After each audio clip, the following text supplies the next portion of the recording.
Hey guys, it's Ash. I am just checking in. I just want to touch base with you all because it's been rough. Um, and what I'm referring to is just being a nurse during this whole COVID crisis. I'm going to do a whole separate video on that specifically.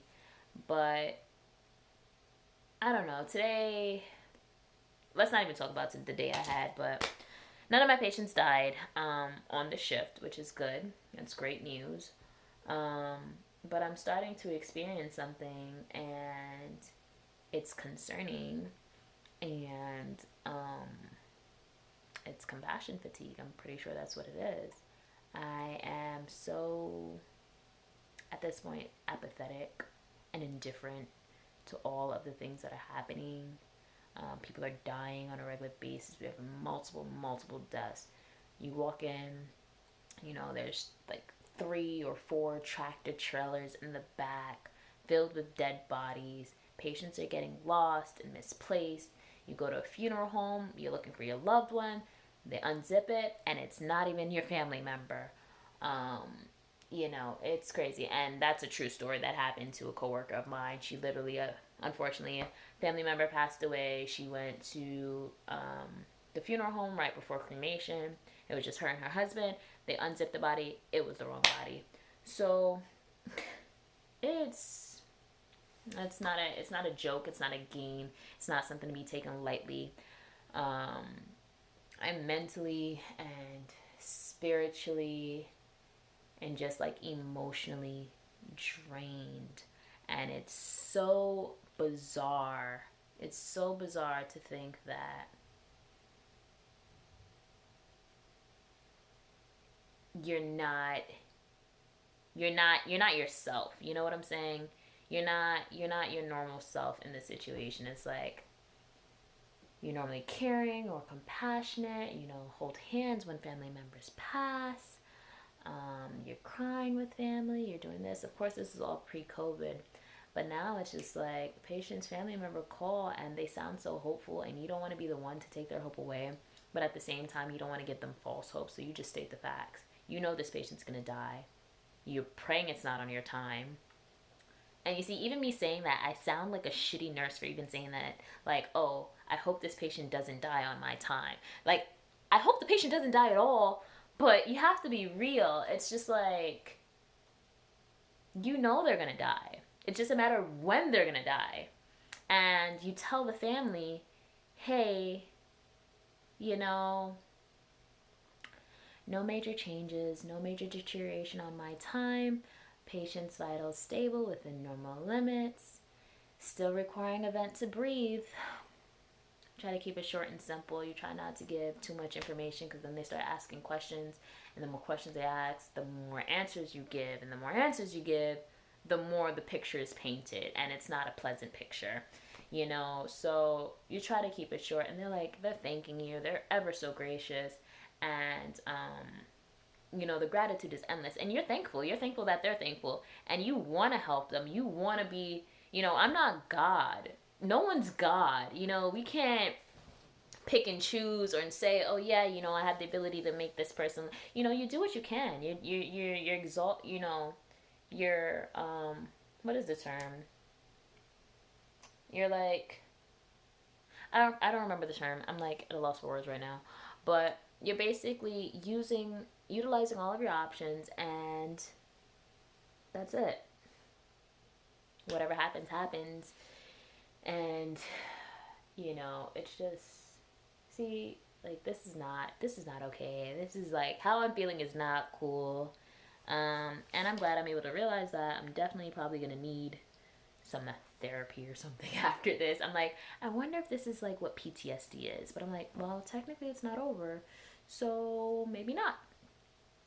I made a post on Instagram and I was basically like, hey, I wonder if this is like when this whole COVID thing started, I was like, I wonder if this is like what it feels like to be drafted. I wonder if this is what soldiers feel like when they come back from a war. Um, I'm sure it's so much worse, and shout outs to you guys, but me being here, is the only insight I can give you. And being a frontline essential healthcare worker, yada yada yada. Um, yeah, you get food. That's cool. Um, yeah, you get gratitude. That's cool too.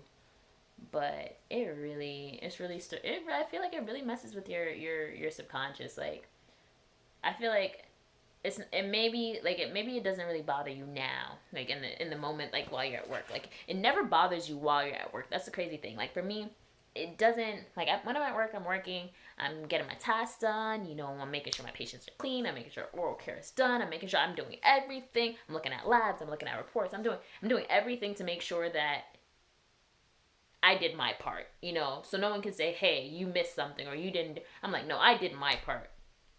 But then you come home and you think about it and you're like, shit, they really called like 9 code blues today and like 6 rapids. I know these patients didn't make it. Maybe if we're lucky, 2 of them got successfully intubated. Damn, this is gonna be an admission tomorrow. Hope it's not mine.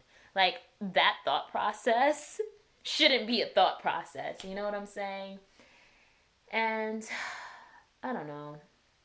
I'm like ready for this to be over and things to go back to normal, but I know things aren't gonna go back to normal. At least for the people who like lived through it. For the people who are living obliviously and they're on the beaches somewhere in Florida, or they're in Georgia at some nail salon that's about to open up, or wherever people are doing things, not realizing what's happening in the world. um I don't know. I get it. People die every day. I really understand that concept, but I don't think humans were meant to witness people dying every day on a regular basis like clockwork exponentially. That is not normal, and it does something to you subconsciously. And I am just hoping that this is a temporary thing and that it doesn't last forever, because compassion is like a major component of nursing, and I don't want to lose that. And it's what sets the great nurses aside from the good nurses. That little extra I don't know, little extra sprinkle of goodness. I don't know, a little extra zhish. But I don't know. Tomorrow's another day. We'll see how it is. Gotta take some time to rest up and recuperate and be alone with my thoughts and meditate and reflect. And yeah, it's not easy. I don't want anyone to think this is an easy thing, and I know people don't think it's an easy thing, but I'm just giving you like the real deal. It's people are dying. That's all I'm gonna say. And yes, people die every day, but people are dying, and it's not okay. That's all I'm gonna say. So if you can do something to prevent it, do your part. Stay home, stay safe, wash your hands, cover your mouth, cover your face, whatever it is that you have to do your part. Just do that, because it will save someone. Don't know who, but I'm sure it'll save someone a heartache. And that's important. Anyway, bye. I'll check in later. At some point when I have like some free time, quote unquote, I'll make a video on what it's been like. Really. I mean, I'm talking about compassion fatigue, but like the entire picture of what it's been like being a frontliner dealing with COVID-19 patients, especially in a critical care setting. Anyway, I'm out. Thanks for watching. Ash, RN Takeover. Bye.